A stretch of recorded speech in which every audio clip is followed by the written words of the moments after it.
Hey everybody, happy 2019. My name is Pablo Diaz and welcome to the first installment of the Buenos Diaz Vlogumentary. I've been wanting to do something like this for a long while, an interview documentary style short film that will allow me to get to know someone or something at a deeper level. And that's why I created these vlogumentary style series that I'll be hosting here on the Buenos Diaz vlog. And I'm really geeked to get this one off and running because I have been super interested in the van life, if you will. People like the Matneys, Max and Lee, Eamon and Beck, the Indie Project. I believe there's a Major League Baseball player by the name of Daniel Norris that also travels the country when he is not in season. This life is so interesting to me. I mean, I own an RV. We have traveled cross country many a time, and I love that life. But living outside of your car or a small vehicle such as a van, and those are tight quarters. And for people to live that minimalistic life, I'm so intrigued by it, and I'm so intrigued by the lifestyle. So in this first episode of the Buenos Diaz Vlogumentary, I had the honor and privilege of getting to know better Patrick Dale Cybeck, who is a full-time traveler, YouTuber, and we get to know more about his travels across the country in his Honda Element, what makes him tick, and some of the life lessons he's learned on the road.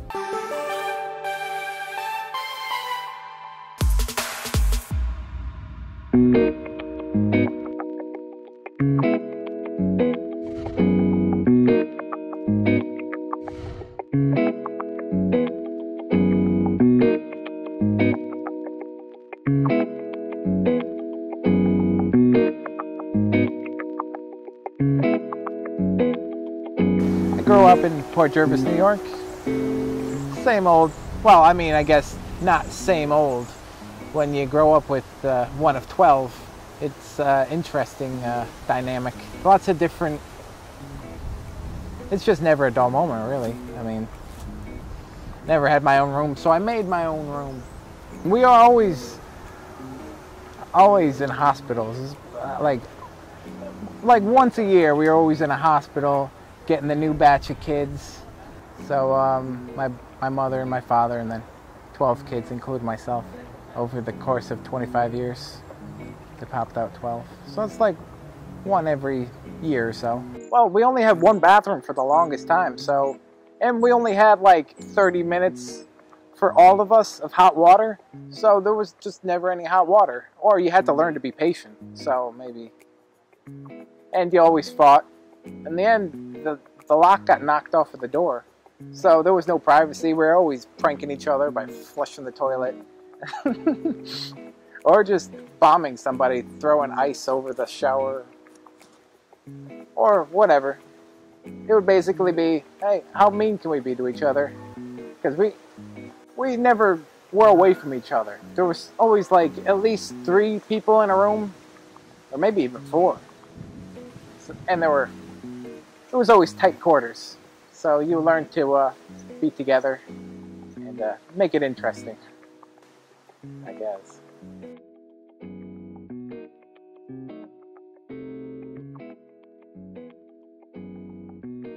Basically, we always traveled. My father would get like 1 week off every so often, so he would take it upon himself to see as many things as possible in that week. So I was always like, I would like to stay in those spots longer and actually see that one spot, but we were always kind of racing from New York to get to California and then get back to California, get back to New York and go back to work within a week. So in the end, you spend like 5 hours in California and the rest of the time on the road. So I wanted to slow it down, go at my own pace. And I was basically working a job I didn't like in an apartment that was taking all my money. So I said, what if I were to save all this money and do something I actually liked? Travel and do things while my body permits it. Because your body's not going to last forever. You're going to get aches and pains, and you won't be able to sleep in a car for long. Like, I started in a car, actually. I just wanted to try it out before I actually bought all the things. And I started, I believe it was September of 2016. I basically just kind of wanted to learn. I wanted to get the lessons. I read all these books about people doing their massive travels and learning things from it, just being on my own and not having anything. Because if you have a job, you can kind of distract yourself and not learn anything and just become be the same person for forever. And I want to grow and become a good person. So I had to learn what that is, and this is a good way to do it. Just time to figure out who you are and what you want to do.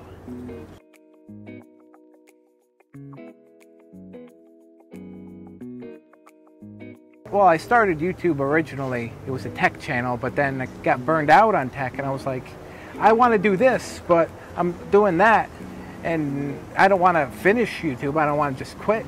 So it kind of had to evolve into, like life, everything's always changing and stuff like that. Nothing stays the same, so you got to always evolve. And just, if you don't like something anymore, just do something else and have fun with it. Enjoy it while it is. And then when it isn't, go on to the next thing. So I currently just have been going all around. I don't know if I'll always travel, but it's a thing you can say that you've done for the rest of your life. You could say, I've been to every spot in the United States, and I can tell you stories, and I can give you advice, and I can say, oh, this place is good, whatever. And you can even watch my videos to do that. And I don't know if I'll have like detailed stuff, but at least I can say I did it. It's done. I learned what I learned. I talked to the people. I had fun. I did it my way. I visited, technically I visited all of them except for the ones that aren't connected to the United States. But I haven't really visited them. I've probably driven through them. As a kid, we've went all over the place. But I've only been through the top. This current trip took me from Niagara Falls to Washington. Then the last time I went down Delaware, and then I went over Virginia, and then I went to Georgia. I was thinking about Florida, but then I got sick. And then I came up, and then I went Pennsylvania, Kentucky, and all the other ones. Never went up. We've been to Maine and New Hampshire, but I haven't really been. My father's point is to always get to the place he's going to as fast as possible. Me, I don't mind if it takes me a month. Well, it took me 2 months to get to California from New York, so I'm not sad about it. Things that are memorable to me, I would just say, it's not really the places and the things. It's kind of like the everyday life of people who live in the places. And I was kind of just trying to meet the people and see what the people do, because I know every place has their tourist attraction, but I'm all about like what the people do. I mean, I like the tourist attractions too. I mean, they did make them to be visited, and the artists make them, and they're awesome. I basically love anything that has to do with trains. There's one place in Georgia that has, I think it's a bunch of tailgates that are like double-decker trains. It's where I got my idea to live, and well, my dream to live in a caboose. I don't know if I ever will, but every time, that's where it came from.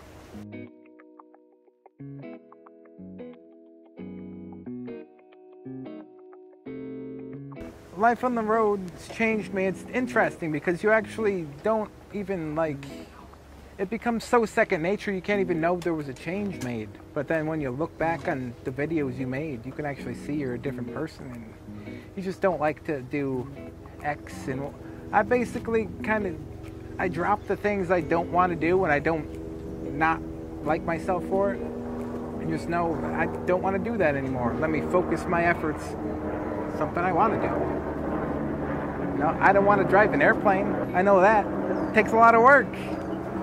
But I don't want to do it. What do I want to do? How can I make steps to do it? And then be patient with myself. And just have fun in the moment. You learn a lot of things not having work. You're always with yourself, so you've got to deal with yourself, and you got to find out ways to give yourself a break and also push yourself.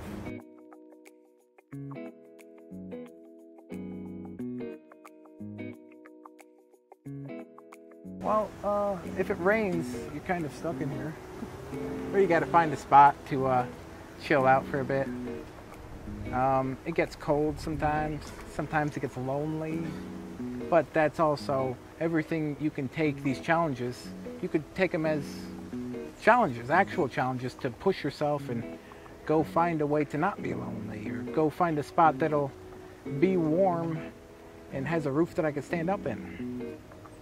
Basically, just, you can always take life negatively, or you could choose to take it positively and take it as a challenge and make it fun. That's it, you know?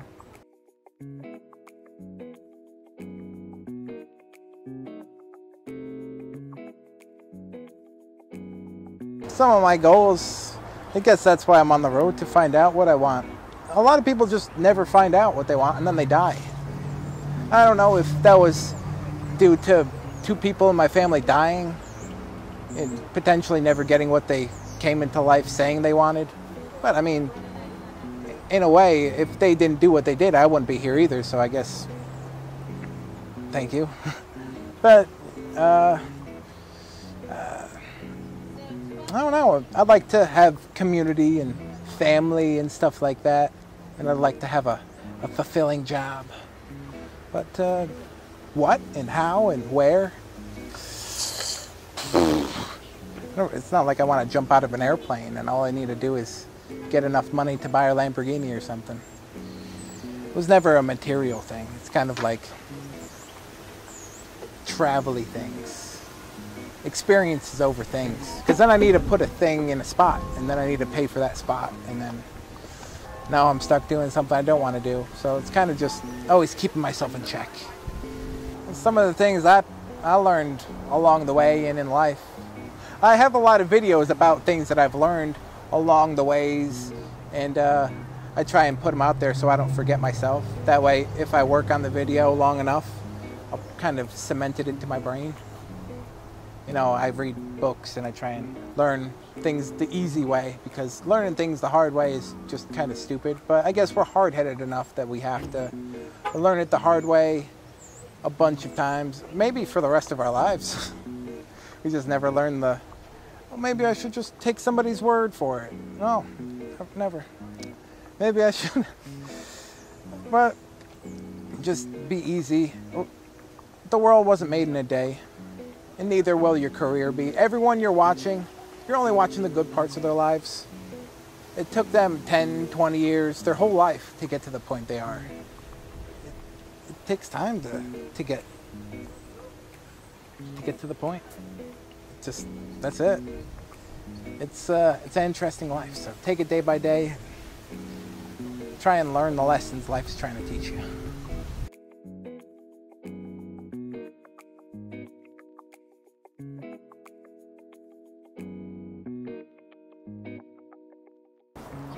I know, it's kind of stealthy. I'm pretty happy with this. It's a soda pan. I don't want people to steal it. But it's pretty stealthy, and it gives me a decent amount of power. I'm pretty happy with it. As long as I park in sun, which California seems to have a lot of, you know, you got power. I don't have the battery pack at the moment, but I actually went from having too little space to too much space. Now we've got all sorts of stuff. I've got my stove, my camera gear. Now that is one problem. If you have a big thing, you're kind of always moving things around, which, I mean, it's give and take. You know, I don't pay rent, so I guess this is my punishment. But I mean, it is pretty functional. You only have stuff that you're definitely going to use, otherwise it gets on your nerves. You throw it away. But I mean, I got everything a person needs. I got a shelf. Got a nice table right there. It comes out so I can clean. I've even got this indestructible spoon. You couldn't bend this if you were Thor himself. It's made out of aircraft aluminum. You know, I could prep stuff in here if it's raining or you just feel antisocial. Whatever, you know, do some work at night. Laptops get hot, and I'm not trying to get hot sometimes, so My old setup was made with milk crates, kind of just zip tied and stuff together. This is actually made by a craftsman who knows what he's doing. I just kind of jangled things together and made them look terrible. But they worked, you know. It doesn't have to be beautiful, it just has to work. But this is both. Yeah, I got condiments, I got cans, I got a blender for smoothies. I can measure things to put in smoothies. I've got coffee cup for coffee. I've even got a coffee maker.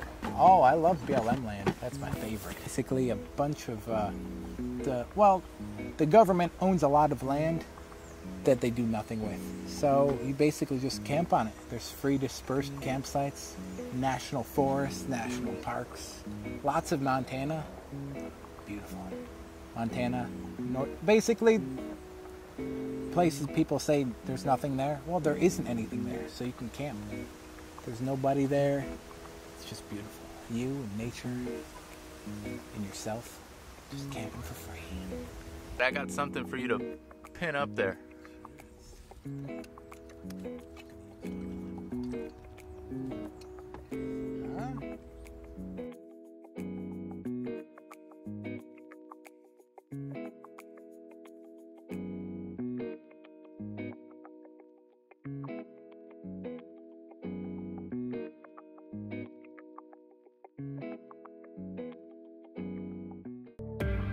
Patrick goes by Roadside Rick on YouTube. If you are not subscribed to this channel, you can do that right over here. Or if you just like to watch my latest video, it is down there. Thank you so much, everybody. I love you. Peace.